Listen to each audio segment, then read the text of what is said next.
Sebelum kita membaca Alkitab, kita satukan hati kita di dalam doa. Bapa yang baik yang kami kenal dan kami sembah, di dalam nama Tuhan Yesus yang setia dan selalu membimbing kami. Pada waktu yang singkat ini ya Tuhan, izinkanlah kami untuk memakai waktu kami memuji dan memuliakan nama-Mu. Khususnya kami hendak membaca dan menghayati firman-Mu. Tuntunlah kami ya Tuhan, supaya kami boleh hidup sesuai dengan kehendak-Mu. Amin. Bapak, Ibu, dan semua jemaat yang dikasihi Tuhan, kita buka Alkitab kita yang ditulis pada kitab Roma 1 ayatnya yang ke-20 sesuai dengan Almanak HKBP Sabtu tanggal 20 Juni 2024. Dikatakan demikian: sebab apa yang tidak nampak daripadanya, yaitu kekuatannya yang kekal dan keilahiannya, dapat nampak kepada pikiran dan karyanya sejak dunia diciptakan, sehingga mereka tidak dapat berdalih. Sampai di situ pembacaan kitab kita. Bapak, Ibu, dan semua jemaat yang dikasihi Tuhan, satu hal yang mau Tuhan sampaikan bagi kita semua melalui teks ini adalah bahwa kekuatan dan keilahian Tuhan kekal dan menetap untuk selama-lamanya. Mulai sejak awal bumi ini diciptakan sampai pada kesudahannya, kekuatan Tuhan tetap untuk selama-lamanya. Nah, apa yang mau kita lihat melalui teks ini? Saya ajak kita semua melihat, menilai, sekaligus memandang dunia ini dan segala isinya. Apakah dunia ini indah? Tentu sangat indah. Apakah dunia ini menyenangkan? Tentu saja sangat menyenangkan. Jika saya tanya kepada kita, di balik keindahan dan kesenangan yang kita dapatkan di dunia ini, apakah ada sesuatu di muka bumi ini yang sifatnya kekal? Apa jawaban kita? Tentu tidak. Sehebat dan sekuat apapun kita mempertahankan yang ada di dunia ini, tetap kita tidak akan mampu membuat apa yang ada di dunia ini menjadi kekal dan abadi. Begitu juga kehidupan yang saat ini sedang kita jalani. Ini pun juga menjadi sebuah bagian yang tidak abadi.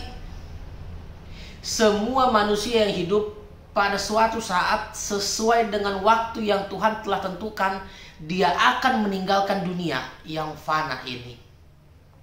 Lalu yang menjadi diskusi bagi kita semua adalah, bila semua yang ada di dunia ini tidak ada yang abadi, lantas apakah ada sesuatu yang abadi? Jawabannya ada. Lalu, apa dan siapakah yang abadi itu? Teks ini mengatakan, yaitu Tuhan semesta alam. Hanya Dia sajalah satu-satunya yang tidak dikalahkan oleh kefanaan. Mengapa demikian? Inilah yang disaksikan oleh Paulus melalui teks bacaan kita pada pagi ini. Sebab apa yang tidak nampak daripadanya, yaitu kekuatannya yang kekal dan keilahiannya. Teks ini mau menyampaikan kepada kita bahwa alam semesta dan segala isinya itu menjadi sebuah lambang kemegahan kuasa Tuhan. Coba kita bayangkan betapa luasnya alam semesta ini. Jangankan alam semesta, membayangkan betapa luasnya bumi ini pun kita belum tentu sanggup. Di tengah-tengah kemajuan teknologi, kita semakin ditunjukkan bahwa kuasa Tuhan betul-betul sangat dahsyat. Nah, belakangan ini saya cukup intens membuka media sosial. Dalam salah satu video yang saya tonton di sana, ada satu penelitian ilmuwan yang sangat menggugah hati saya,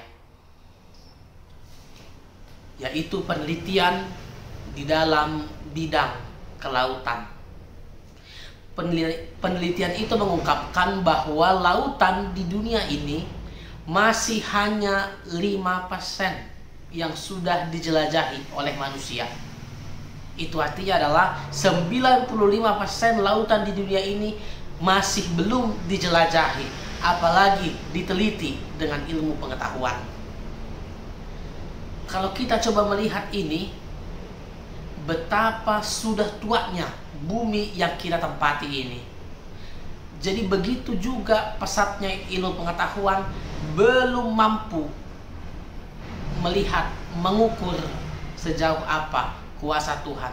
Dan kuasa Tuhan jauh-jauh lebih besar melampaui dunia ini. Nah, sebagai penutup, apa yang mau kita lihat melalui ini Bapak Ibu? Ini menjadi sebuah bukti bahwa kuasa Tuhan sungguh-sungguh melampaui akal dan pemahaman kemanusiaan kita. Jika dunia ini pun masih kita bisa belum pahami, apalagi kita bisa memahami kuasa Tuhan. Kuasa Tuhan itu melambangkan kemegahannya. Kuasa Tuhan itu menunjukkan betapa Dia layak kita sembah. Jadi Amang Inang, Tuhan letakkan mandat kepada kita untuk mengelola seisi bumi yang telah Tuhan ciptakan bagi kita. Oleh sebab itu, kita pujilah Tuhan semesta alam yang telah menciptakan kita dan yang telah menunjukkan kekayaan dan kemegahan kuasa-Nya melalui bumi dan segala isinya. Amin. Kita satu dalam doa. Bapa di dalam Yesus, terima kasih Tuhan untuk segala kebaikan dan kasih setia-Mu yang senantiasa melengkapi kehidupan kami. Pada pagi ini ya Tuhan, Engkau telah menyapa kami. Begitu juga Engkau telah mengingatkan kami betapa dahsyatnya kuasa-Mu Tuhan. Alam semesta dan dunia yang luas ini telah Engkau ciptakan untuk kami nikmati dan kami cintai. Oleh sebab itu ya Tuhan, bimbing dan tuntunlah kami, supaya kami senantiasa memuji-muji Tuhan dalam kehidupan kami masing-masing. Kami juga mengaku Tuhan, kami adalah manusia yang penuh celah dan dosa. Hapuskanlah segala dosa dan kesalahan kami, supaya kami boleh menjadi manusia yang lebih layak di hadapan-Mu. Amin. Bapa kami yang di sorga, dikuduskanlah nama-Mu, datanglah kerajaan-Mu, jadilah kehendak-Mu di bumi seperti di sorga. Berikanlah kami pada hari ini makanan kami yang secukupnya, dan ampunilah kami akan kesalahan kami, sebagaimana kami juga mengampuni orang yang bersalah kepada kami. Dan janganlah membawa kami ke dalam pencobaan, tetapi lepaskanlah kami daripada yang jahat. Karena Engkaulah yang mempunyai kerajaan dan kuasa dan kemuliaan sampai selama-lamanya. Amin. Kasih karunia Tuhan Yesus Kristus, kasih setia Allah Bapa, dan persekutuan Roh Kudus menyertai kehidupan kamu sekalian. Amin.